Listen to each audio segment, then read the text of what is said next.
Hello and welcome to a special edition of the Hauger History Podcast in 7th grade. For the Land of the Rising Sun, we're talking about Japan and its development, how it was influenced by its climate, its closeness and proximity geographically to China and Korea, its landforms, and Prince Shotoku and how he wrote the first constitution of Japan. All this and more, well, not that much more, but enough more, on today's edition of the Hauger History Podcast. Bandwidth for the Hauger History Podcast graciously donated by podbean.com for educational purposes. Hello and welcome to another edition of the Hauger History Podcast with Mr. Hauger. I am the second part, and today we're going to talk about the geography, government, and a little bit of the culture about Japan, how it developed, and how we got to where we are today based on how our history was back then. The ancestors of most Japanese came from East Asia in the 300s B.C., but because of Japanese separation from the mainland, fewer immigrants moved there than other places. It's always been fascinating to me as a teacher and someone who studies history. It always fascinates me as someone who studies and teaches history, how islands can become so densely populated and become such centers of power and trade and importance, given that they are geographically isolated, which presents challenges.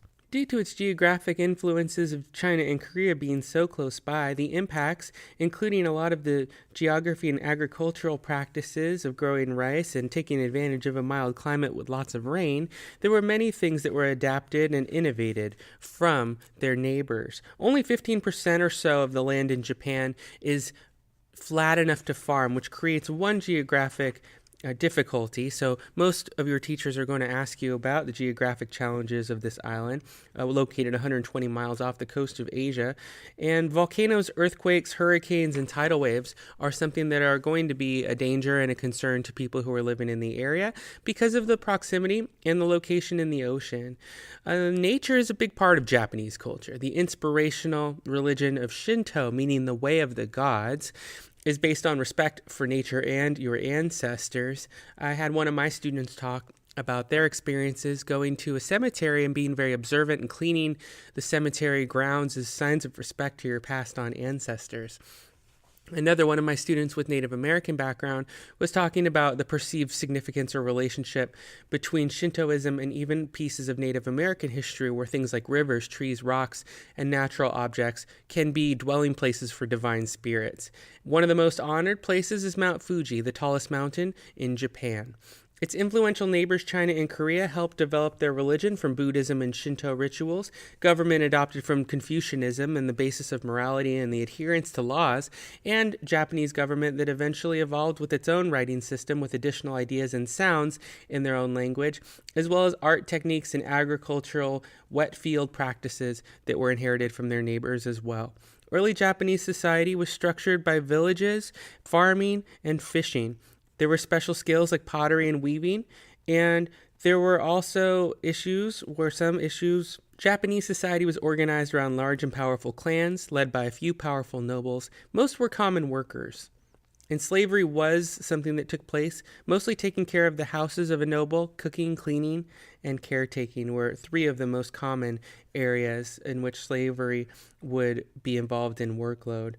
A regent would be appointed, but rarely were emperors changed, and the country appeared to be very stable in the 400s. Prince Shotoku was asked by his aunt, Empress Suiko, the first woman to be ruler, to act as her regent. That was in 593 until about 621, and that was the beginning of Prince Shotoku being impressed by Japanese culture and what it could become because of their Chinese cultural neighbors. He sent Japanese scholars and artists to study the Chinese society. He welcomed their skills, the workers. Shotoku promoted Buddhism. Buddhism was based on the teachings of the Buddha, who was born in India, not Japan, so Shotoku's support of Buddhism met with some opposition. Eventually, most Japanese blended their religions. They accepted Buddhism, but also shaped it according to traditional Japanese customs.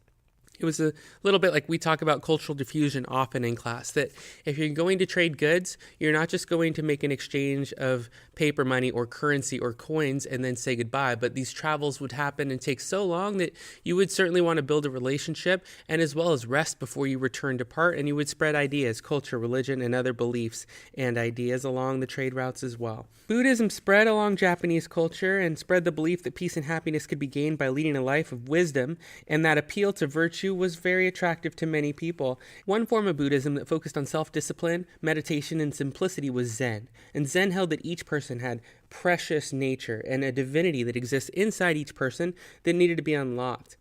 They also started to pioneer their own forms of drama with melodramatic singing known as kabuki, with men dancing in costumes.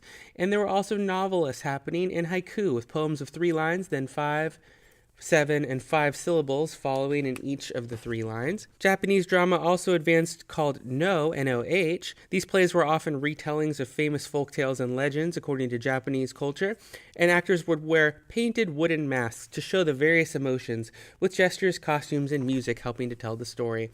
Flower arranging, gardening, and calligraphy were all part of Japanese culture and began to develop greatly during the eras following Prince Shotoku. In 622, there began to be challenges because some had power and others did not. In the 800s, wealthy nobles of the Fujiwara clan became the real rulers of Japan and remained the most powerful family for 300 years, but the central government in the 1100s began to grow weak. Estate owners, called daimyo, paid no taxes to the government. They also had their own private armies of trained warriors called samurai, who you read about probably in stories related to your books, in which case we get the beginnings of feudalism, in which a feudal lord will provide shelter in exchange for military service. It's called a lord and vassal system, and it increased the power of large landowners.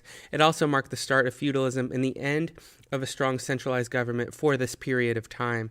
New military leaders called shoguns take control. They mean supreme commander of the army, and they ruled on the emperor's behalf. Japan would be under a shogunate for nearly 700 years. The warrior code was extremely important during this time. It's an unwritten code of honor called bushido in most places, and this called the warrior to be honored, loyal, and brave. It's similar a little bit to the chivalry code that you might have learned about earlier or later in the year. The emperor would be on top, but the shogun and daimyo would be right underneath on the pyramid, followed by warriors, artisans and peasants, and merchants at the bottom.